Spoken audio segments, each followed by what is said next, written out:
Encore bravo au collectif. Well done. Well done for your performance. That was quite incredible. Lovely.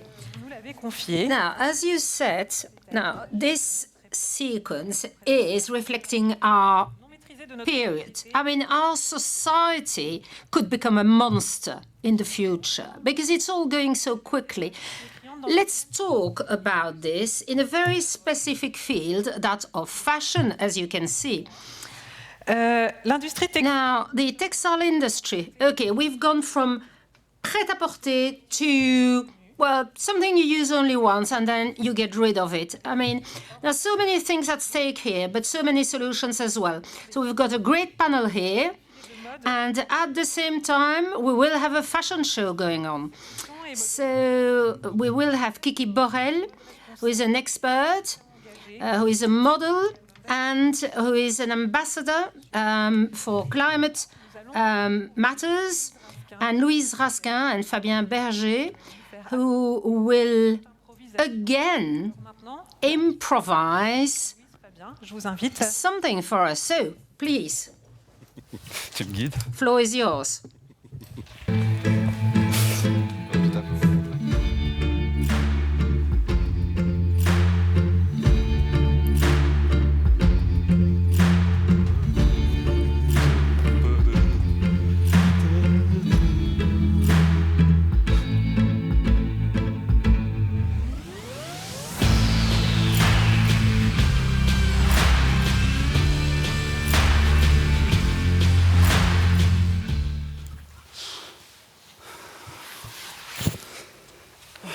Comment on va s'habiller pour le défilé? How are we going to get dressed for this show? La dernière fois, thématique. Well, last time it was about vegetables, wasn't it? On a réussi à récolter tout ça. Look at what we managed to Mamie, on pense aussi. get. Oh, mais c'est beau. On est dans la thématique. Oh, right. Vert. Look, some green going on there. Lemony. Regarde. Look, On a même des aubergines. we've even got eggplants, aubergines. Je veux bien recycler, mais Okay, it's all about recycling these days, I know that, but do you think this will actually fit? Just wait a minute. j'ai besoin d'aide. Darling, could you help? Oh mon Dieu. Je t'avais dit de ne pas surconsommer. Regarde ton vin. I told you not to go over the top. Look at your belly. Well, what's wrong with it? On met tous ces habits. Oui, bah oui, c'est bon, j'ai essayé. Okay, well, I did try it on. It's not working. Look, can I coach you on this? Yes. Put some clothes on me. Do what you want. Oh, do you really say that? Yeah, I love it when you talk like that to me, you know? Yeah, but don't go over the top again. No, I'll do that gradually, I promise. Okay. Tu as l'âme. I think that you look like a carrot, but a wild one at that. Lots of leaves. So consequently, Attends, je ne vois pas de carottes. yeah, I can't see any carrots there. Look at that. Comme les moutons. It's like sheep. Wild sheep. Look, you look wild enough. Oh, je m'aime. Yes, well, do you know what? I love myself. Well, I love you. Regarde. Love you, but I don't get mad about it. Oh, look, this is orangey. J'ai l'impression qu'on tourne un peu en rond. That's an orange. Très content. Are we going in circles here? No, well, I need something else. Du vert, comme je vais dire. Green, as I said. I love green. Vas-y, laisse-toi aller. Okay. Come on, just, you know, Tu la sèves. let it go. Non, ne joue pas comme ça avec moi. If you C'est pas ça. want to play this kind of game with me, Sinon, you know, well, it takes two to do that. je suis un... Well, that was the objective, was to make sure you would get a little bit more proactive. Okay, shall I put it on this way? J'ai essayé. Suis-je bête? C'est ta taille. That's your size, isn't it? Ben, donne-la-moi alors. Well, I can't find anything. Will you help me? Okay, something that would fit you better? Pour que mon ego Right. reste. Well, this will actually help my ego. Oh, mais j'adore. I love it. J'adore. I love it. Look at you. How do you put this on? Non, Do I have an issue here? J'aime beaucoup. J'aime beaucoup. Il faut savoir. Je suis vexé. Je suis vexé. Au revoir. I feel so humiliated now. Non, reviens. Come back, please. Do come back. Do come back and put some clothes on me, please. Hey, weer goed.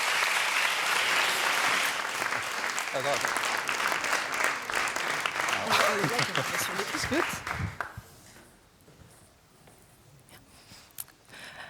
Yes, hello, welcome back. Oh, thank you. Yeah, I was missing them already, so that's great. Welcome back from your break and welcome to Behind Your Style. My name is Kiki Boreel. I'm a sustainable fashion activist and I've worked for over 10 years as a model for brands like Chanel and Celine, but also Zara, Mango and H&M.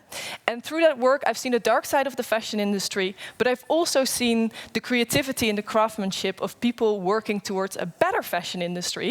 And something that is true for all the panelists I would love to invite on stage today, so give them a warm welcome. You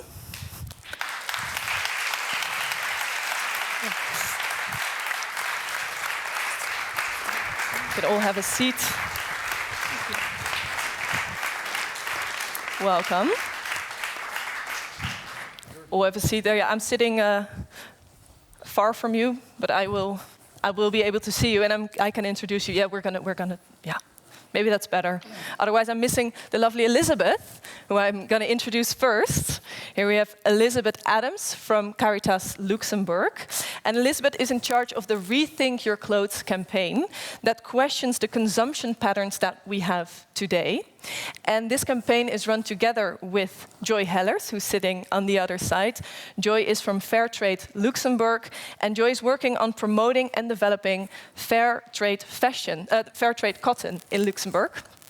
And then we have Esra Ted next to Joy, and Esra is the executive director at Zero Waste Europe, where they empower communities to rethink their relationship with resources.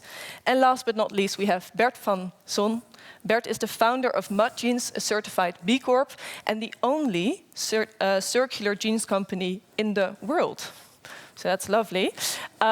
We have 40 minutes, so we're just going to dive in. We have a pile of clothes that we have to dive into. I saw it already there, and we have a daunting figure on the screen. We have produced enough clothing to dress the planet until 2100. That's a lot of clothes that we have. Today we're going to discuss how we got to this polluting system, what are the social impacts, what are the environmental impacts, and then afterwards we dive into some solutions as well to end on a positive note. And Esra, I would love to start with you. Esra, you work for Zero Waste Europe. Now, we all know maybe that fast fashion produces a lot of waste. Can you explain what fast fashion is and why does it produce so much waste?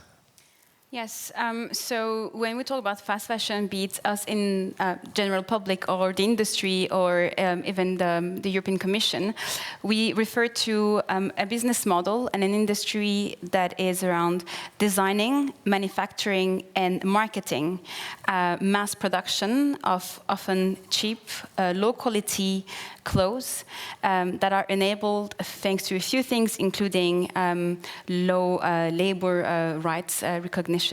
So there's a set of elements, but where really the three pieces, the design, the manufacture, and the marketing method really makes what fast fashion is about.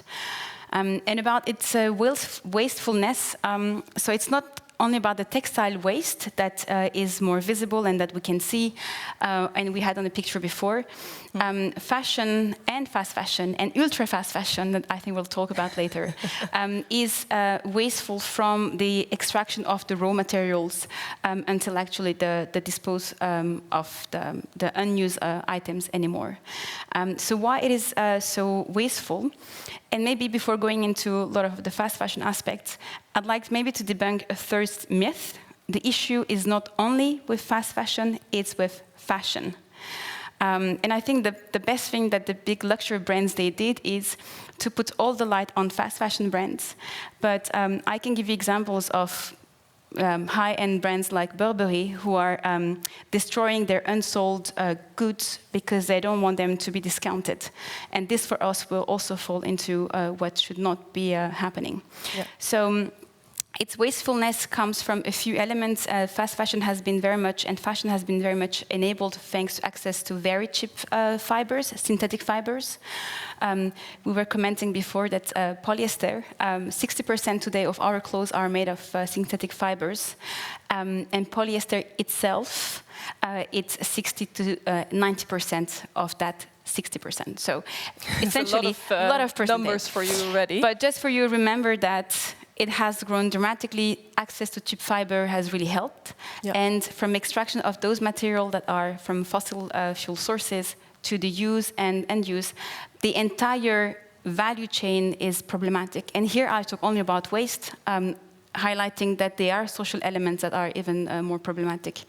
Maybe one number for you to bear in mind is we have doubled the production of textiles worldwide in 15 years, doubled between 2000 and 2015. Yeah. And during the same time, we have diminished by 1/3 the time that you've been using your clothes, like the period of use. And this is valid for all textiles production. Yeah, and it's good you also mentioned social impacts that we're going to discuss as well. But first, I would also like to zoom in on a report, because at Zero Waste Europe you publish reports, and you have this report called All You Need Is Less, which I think is an amazing title. What do we need less of? Well, we actually named it All We Need Is Less, and not you. I think it's a collective thing. First of all, we mention a lot the climate aspect, but one thing that we need to do less is less resource extraction for disposable fashion. And with that, I mean not only the climate impact, but you might be familiar with the planetary boundaries. There are 9 of them. One of them is climate change. One other is freshwater use and land use. So first of all, less extraction of raw and virgin materials is one of the elements, very much. And then the second aspect, which maybe is a bit counterintuitive, is production. We need less just production. less production, less production of textiles. And we could shift from synthetic fibers to natural fibers, but if we keep producing the same amount of clothing, it's not helpful either. So less production. And then, of course, on the value, on the chain, there are other elements, but really, less extraction and less production is the biggest levers, and then less consumption. So Exactly. all 3 pillars. Yeah. Bert, then I go to you. You are the founder of the brand Mud Jeans. You aim to do fashion in a better way. What main environmental impacts do you see in the fashion industry? In general, okay. Yeah. Like she said, there's too much overproduction. As we speak, somewhere in the world, every second there's a garbage truck full of waste dumped. Yeah. Every second. Every second. Every So second. that's been a lot of seconds already now. And it's. I've been 40 years in the textile industry, and I've seen all the factories in the world. And the way we produce clothing, it has gone wild. And we talk about fast fashion, but actually now there's ultra fast fashion invented by Shein, which pushes young people, especially with algorithms, to buy something they don't need, but to look good on the socials. And I find that horrible. So I started Mud Jeans because I wanted to counter this, to do slow fashion. Slow fashion. And to actually, we sell less, which is of course difficult for a commercial company. Yeah. But the thing we do is we take back all our old jeans, and also from other companies, to make sure that the raw material gets recycled, and that's. So we can do less, actually, which is nice connecting to the report. I think so, but it's difficult, of course, if your slogan is try to sell less, because that's not going to work. But so we try to be more smarter. We try to be circular. That's not pointing with the green finger, say everything goes wrong. We just try to prove to our customers that things can be done smarter. Yeah, and when you say circular, I feel that's a new buzzword that we see a lot in the fashion industry, mainly focused on recycling, and also focused on recycling PET bottles into shoes and into jeans. Yeah. That's not what you mean, right? No. No, we shouldn't have polyester yarns in our jeans. We try to make them only of cotton, and now we are also investing with hemp, which is a great material, I think. And of course with our recycled old cotton. So we really shred the old jeans. You have to imagine this bluish cotton comes out, we mix that with organic cotton still. We have to make it stronger, so it's 40-60 the max we can do today. Before the end of the year, we will come with a 52% post-consumer waste and organic cotton jeans. And for the consumer, it gets more and more complicated because we talk about recycling PET bottles, we talk about pre-consumer waste. And it's very complicated actually, but the only thing important is old jeans into new jeans, or old t-shirts into new jeans, and really forget about PET bottles. PET bottles into PET bottles. Yeah, make PET bottles out of PET We bottles. don't need them in our jeans. No, we don't. No, we don't need them in our jeans. And then we come to Joy, because Joy, we have said there is this shift to synthetic materials. Should we shift back to cotton? That's a difficult question, but what most people don't know about cotton, when they feel about a natural material, they always think, oh, everything is good. But actually, cotton itself is also already highly problematic. Today in the world, only 2.5% of all the arable land in the world, so of all the fields, produces cotton. So it's only a very small part of the fields. However, in the fields we use over 60% of pesticides in the world are used for cotton. So there's a huge an excessive use of chemicals in the cotton fields, which of course pollutes the soil, it pollutes the water. And then also cotton needs a lot of water. So even if it's a natural material, there is still a lot of problems for the environment as well as for people on the cotton fields. Yeah, because there's also social impact of cotton, you were saying. What are the main social impacts of the fashion industry that you see from Fairtrade? Yeah, so I think everyone is aware that in today's textile industry is often characterized by bad working conditions, but most people don't understand the extent of these bad working conditions. It starts with very indecent salaries that don't permit people to survive on what they earn. So they have to do excessive overtime in order to make more money, because in many countries it's the production of how much you produce, the more money you make. So there's a constant pressure. During this time, they often work 6 days out of 7. There are often no breaks to go to the bathroom, no breaks to eat something. With this pressure, of course, there is also a higher risk of accidents happening. They often don't have social security or health insurance, so that adds up to this financial burden. Furthermore, you have a huge problem of child labor as well. Today, there are around 160 million children working worldwide, which is a huge number. And many of these children also work in the textile industry, if it's now on cotton fields or somewhere in a factory. But there is a huge percent of children working in textile factories. And 10 years ago, there was the collapse of Rana Plaza that maybe some of you have also seen. Has it changed since then? Did you see a change?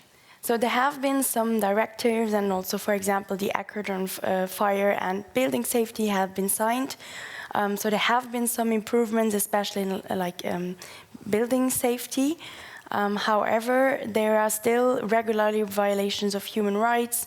There is still child labor. There is still no living wage. There is still forced labor. So we still see this happening. There have been some improvements, but not enough. Yeah, so we still have a long way to go. So we need to get towards a little bit more towards solutions, to the solutions part. There is, for example, the Pakistan Accord or the Bangladesh Accord that brands can sign for better working conditions. But also the European legislation is becoming stricter. And Esra, then I come to you. Is this legislation going in the right directive? For example, the EU textile strategy? Yes, for those of you who are not familiar, and I imagine many of you are not familiar with the intricacies of what's happening in Brussels, so there are some lively conversations, there have been lively conversations. So the EU textile strategy is essentially a vision. It goes very much in the right direction. It integrates everything we've been discussing here, including the labor aspect, the environmental impact, but it's not a regulation. It's a strategy, it's a vision.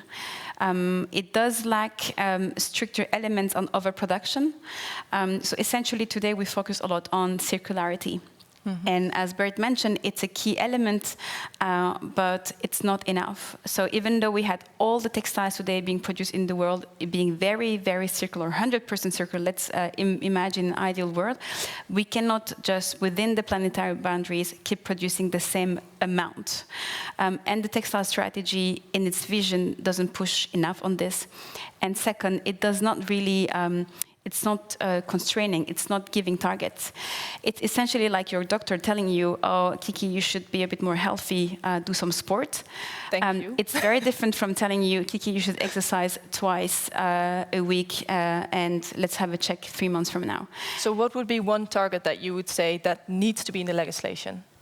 So there are actually three legislative tools that we could use. One of them is on targets. And one of the targets we've been looking at is having a target on reduction of textiles waste. Some of the studies, the one that we've been putting forward is around 40% of reduction of textiles waste, because there's a way of measuring it, by 2040. So that's one element, putting a target on how much we need to reduce. But there's a lot of elements around financial tools. I don't know if you realize or if you heard a bit from what Bert explains, but this type of business models are extremely innovative. They really require a lot of R&D. But your jeans are still competing with jeans from traditional fashion brands. Yeah. So having taxes that put a bigger responsibility on producers, for example, taxing the number of items put on the market would be a way to reduce that. Yeah. And second, also taxing them via what we call the extended producer responsibility, adding taxes on reuse, repairability, and not only on collection or recycling. That would be key. Yeah. But the legislation, there's one element that could also be very key to look at is what we call choice editing. How do we influence your choices, our choices in consumption? And this is not at the EU level. We have examples in Geneva. They've been exploring conversations around banning fast fashion ads. Yeah. We have the example in Amsterdam for cheap airlines, for example, considering that it goes against the climate agenda. Mm-hmm. So from a legislative perspective, be it at the very local level or the EU level, there are some tools that can be used around financial mechanism and stricter targets. And also this on the consumption part, and that brings me to Elisabeth, because Elisabeth, you are in charge of the Rethink Your Clothes campaign. Can you tell us a little bit more about what does that campaign entail? So that campaign was launched in 2018, and we do it together with Fairtrade, and it's mandated by the Ministry of Cooperation. And within the campaign, we want to highlight different ways of consumption and of production towards a more sustainable society. So concretely, it's an awareness-raising campaign. So we are running social media campaigns, and then we are also doing events, and we are educating quite much as well, also in schools. And how should we change consumption? Because what's our relationship to consumption now? What's our relationship with clothes, and how should we change that? So I think you can generally say that we consume too much. For instance, a figure is that 30% of our wardrobe is clothes that you never wear in your life. So there's too much of everything. And we want to show that there's other ways of consumption. I mean, you can swap clothes, you can buy second-hand clothes, you can mend your own clothes, or you can buy upcycling clothes. And you also have the Let's Refashion shop in Luxembourg. That's also promoting these types of consumption, exactly. Right? That's a concrete example. So that's a platform for local designers to sell their upcycled or new recycled clothes. And we also have a second-hand section.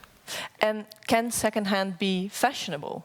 It can, as you will now see. Oh, we're going to see that, really? Let's cue the show. I hope.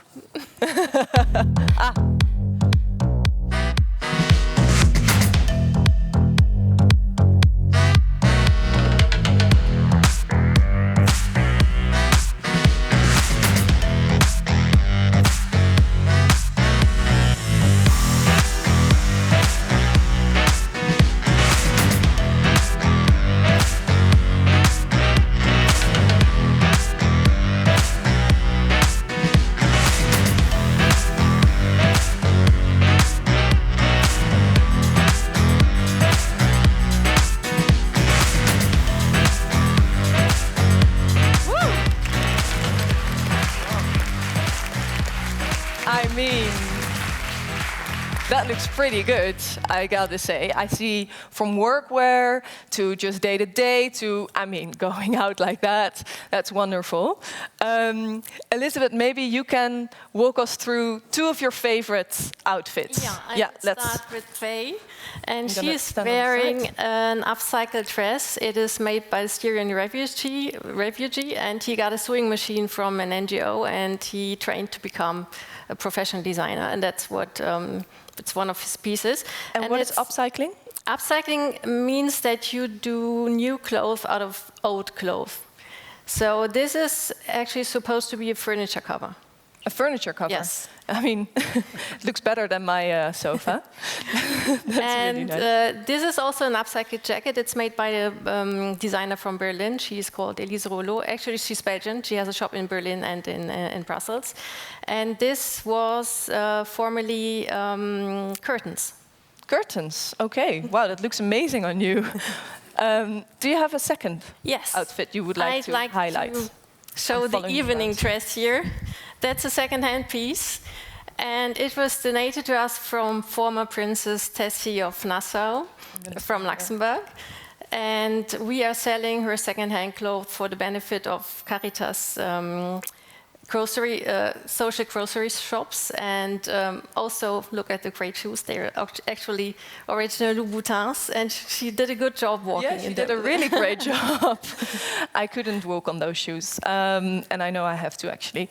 I would love to ask you a question, Cici. I think we're going to ask you, how do you feel wearing second-hand clothing? And I'm going to stand right here. Okay. Give that to you.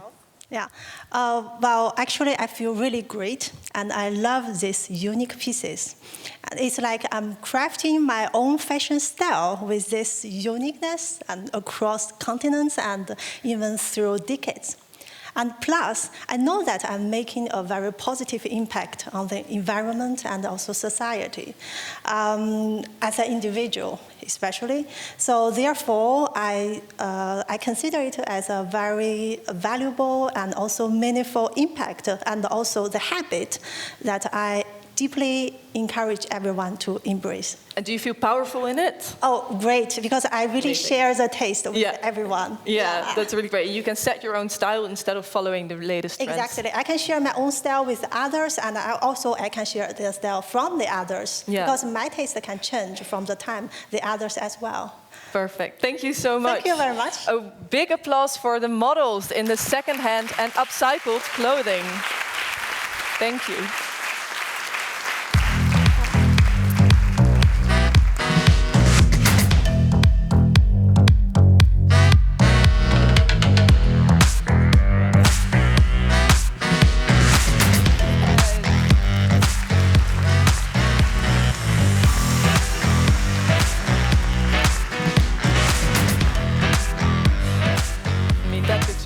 Really good and very fashionable indeed. You're absolutely right.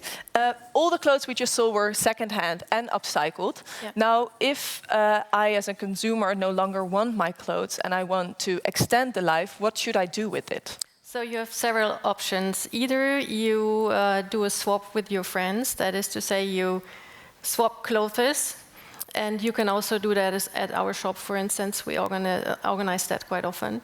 Or you do a garage sale, that is to say you open up your cupboard or to others and sell your stuff.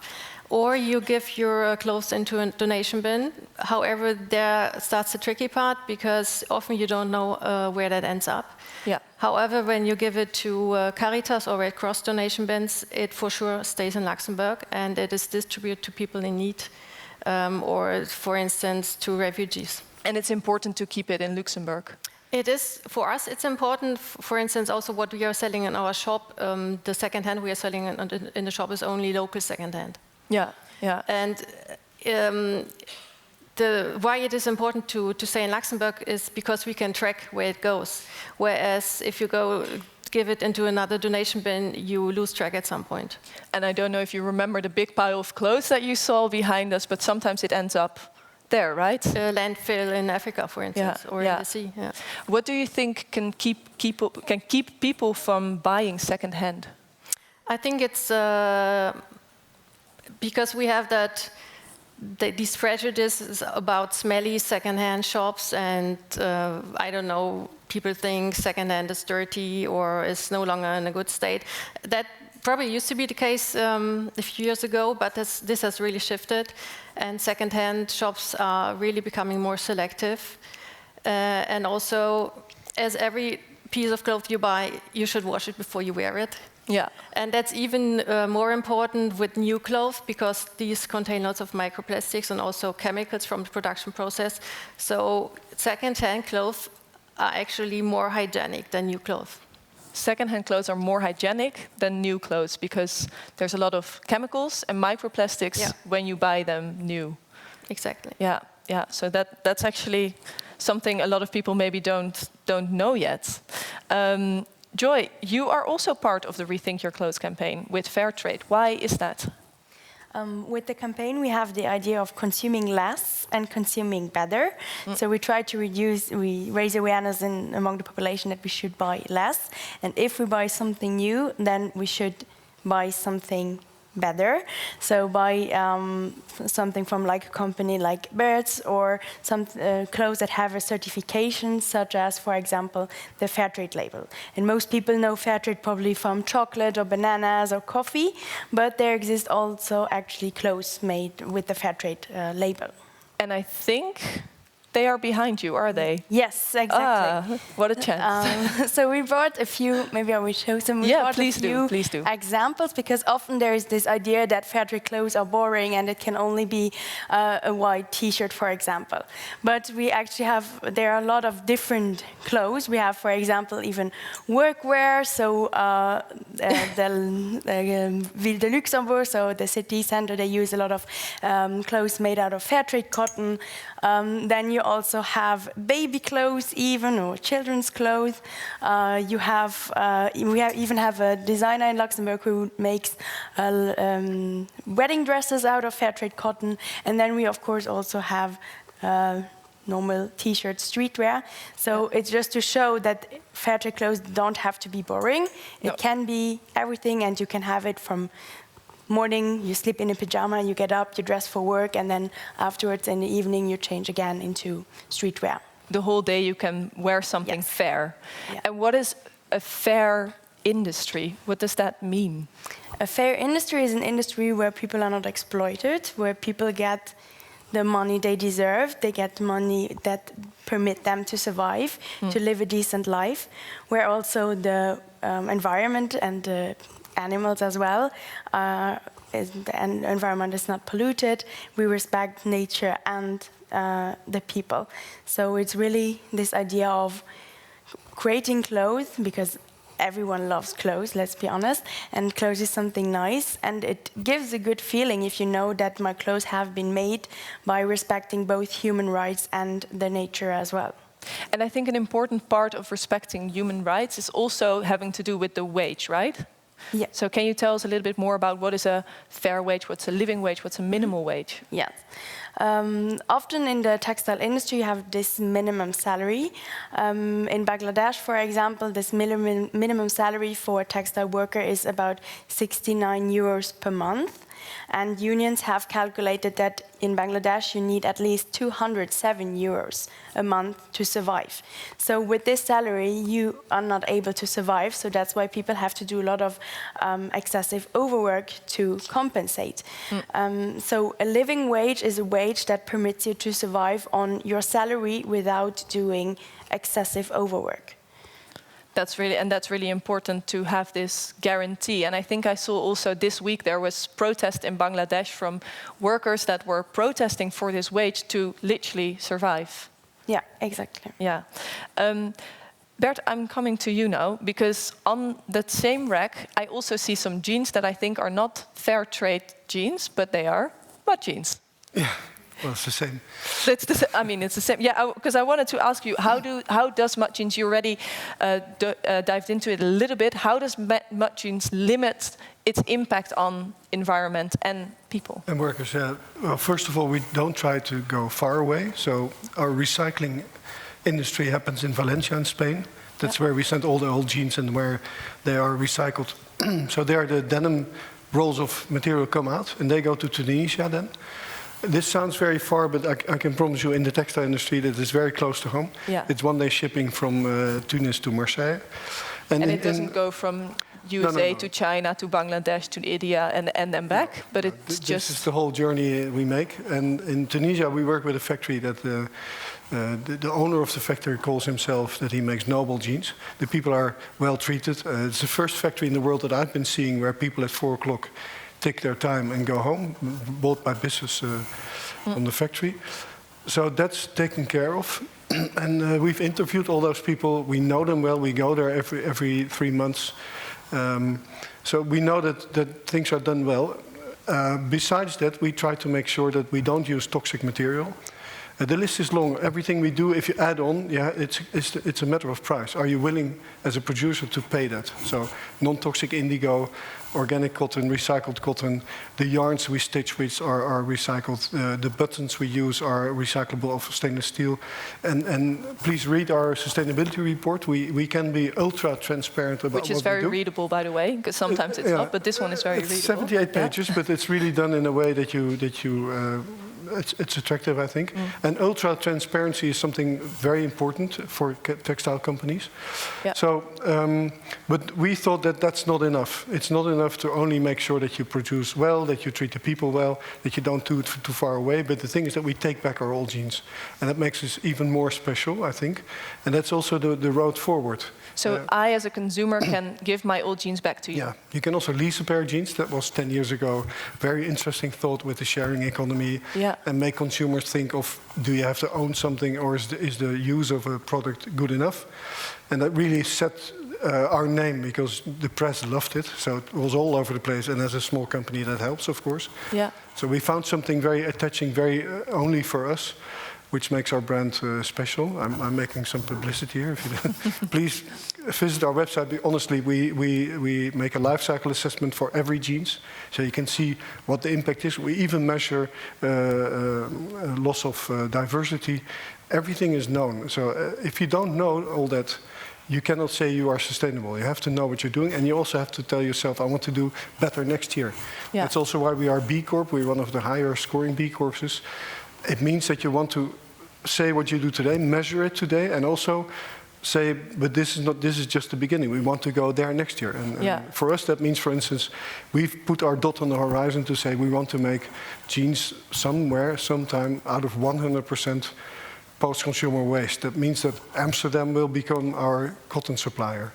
And that's something really interesting, I think, if you put that as a target for yourself. And I think it's really good to say it's about continuous improvement. You're not perfect yet. You have all these ways you can do it much better, but you still want to improve. The best would be no sales of jeans at all. All we need is less. Where we go again. So, and the jeans that come back, we also reuse them, repair them. That's the first step, of course. And the R letter, everybody knows the R letter. The first things is refuse, reduce, recycle, repair, and recycling is actually on the bottom of that ladder. So then first a jeans comes back to you, you first look at it, can we repair it? And then after, if there's really nothing else you can do, then you can... You know, Amsterdam, they all bike, so the jeans are in a very specific place, right? Where the jeans always rip. It's very funny. It's interesting about leasing jeans because you get them back and you learn from this also. So we can improve our product. Although this is difficult because we've tried to put double layers and it looks horrible. It doesn't look. We are still, maybe it feels a little bit like you're wearing a biking short. Also, exactly, it's not the best. We also briefly touched upon the legislation, and Esra put forward that it's also important for brands like Mud Jeans that this legislation is happening. What would be the effect of something like an extended producer responsibility or a corporate social reporting directive? Extremely important, because at the moment we don't play at a level playing field. We are doing something that's actually stupid because everything is more costly. Sending back all jeans to Spain, you can imagine. And if our competitors are free of charge of this, that they can just make waste and throw it away and gets burned, that's not fair. So for us, it's very important that this legislation starts really being implemented. So the EPR is important, but also the CSRD, that people have to tell. Besides their financial reporting, they are now obliged to show reporting of environmental impact. All that helps us. We are ready for this today, but my competitors are not. You know, the big jeans companies are in the same field that I am. You can choose between any brand and mine. And you know, and we have to explain the whole story, which is difficult if you are in a big warehouse, in a big magazine.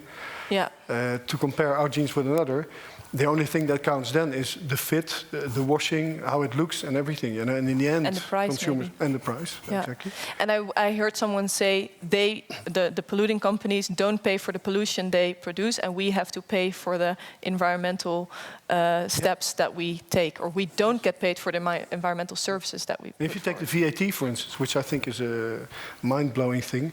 If I sell a pair of jeans at 100 euros, my consumer has to pay 20 euros VAT. If another brand sells a pair of jeans at 19 euro, there's maybe 2 euros. So it doesn't help. You know, there's something wrong. I know we have to all pay taxes, and I agree on that. But we have to find a way to equalize this between what's made well and what's not made well. And promote best practices.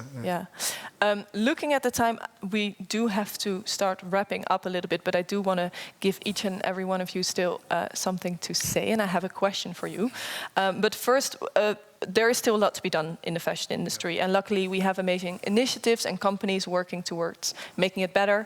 We've heard from a business side and on a political side, but also on a consumer side, we really have to rethink what we're doing. Do we need to always buy something new? How often do we need to buy something new? Do we need to own our clothes, or can we lease it? And do we appreciate the amount of work that goes into every item that you buy, the workers that are working for making that beautiful piece for you? To wrap up, I have a question for you all. It's one sentence. It's a horrible question. It's a horrible answer. It's very impossible to answer, but I still want to hear it. If you were president for one day, and you can change the fashion industry in one sentence, where would you start? Elisabeth, I'm going to start with you. I would start at the bottom. I think it's all about education, because the change in the fashion industry has to come from the consumer side. So as soon as consumers buy less, there has to be less production. So less consumption to less production. Bert, on to you.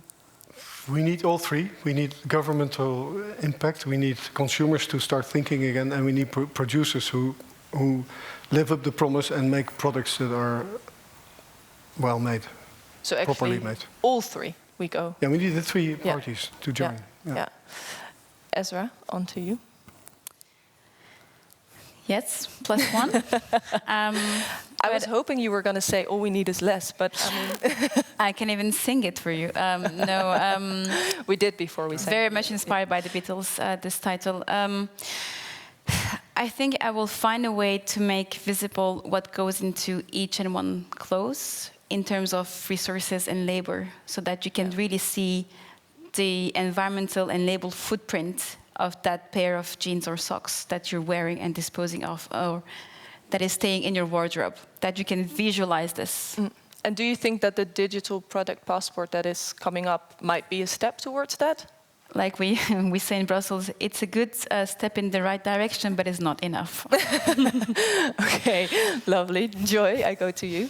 Yeah, I think I can agree with everything that has been said before. I think that transparency and traceability are huge steps in order to make it more clear what does it mean, as Esra said, what does it mean to have these clothes. But then also education is very important. Obviously there are a lot of people who are not aware of the problems around fashion, so it has to be something from all the sides in order to try and find a way out of this overconsumption. And now that you say a lot of people don't know, I'm going to do one more sentence again, because I find this really interesting. There's people in the audience here that maybe don't know the impact of fast fashion, or of fashion, as Esra was saying. What would you say? One sentence, each of you. I'm going to start with Joy now. Inform yourself. Inform yourself. Ezra? All we need is less. All we need is less. True cost. Go to YouTube and check out True Cost. Okay, good. You have some homework to do, that you know. I would say be an educated customer. being educated. So really a lot of homework for you guys to do. Thank you, panelists, for your insight and for the work that you're already doing towards making the fashion industry much better. Please, a warm applause for Esra Tate from Zero Waste Europe, Joy Hellers from Fairtrade, Elisabeth Adams from Caritas, and Beth van Son from Mud Jeans. Thank you. Yes, and I think now we're gonna make some space, because don't leave yet. But we're gonna exit. Thank you so much. Thank you.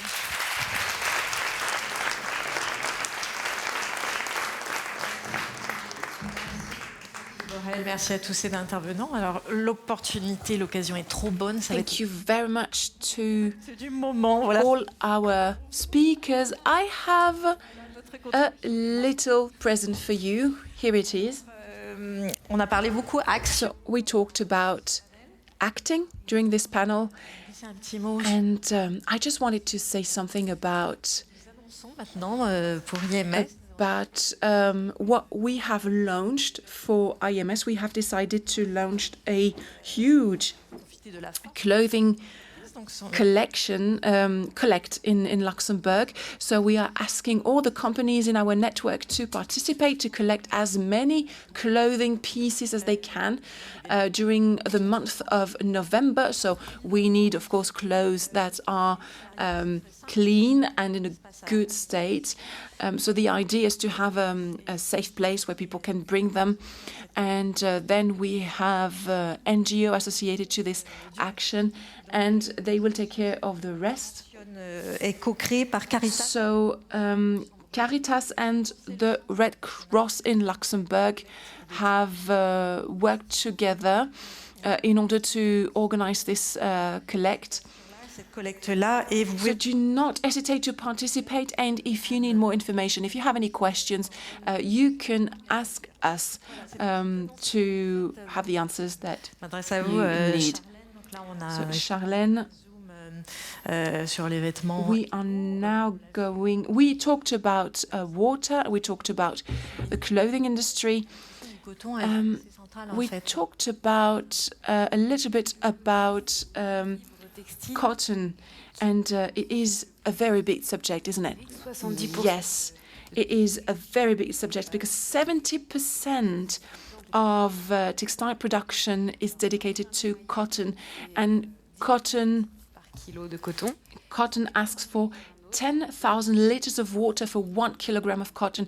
It also depends where you are in the world. In India, it's more 22,000 liters. It depends of the stress that is put on the countries, depending on how much water they have at their disposal. If we're looking at the textile industry, we have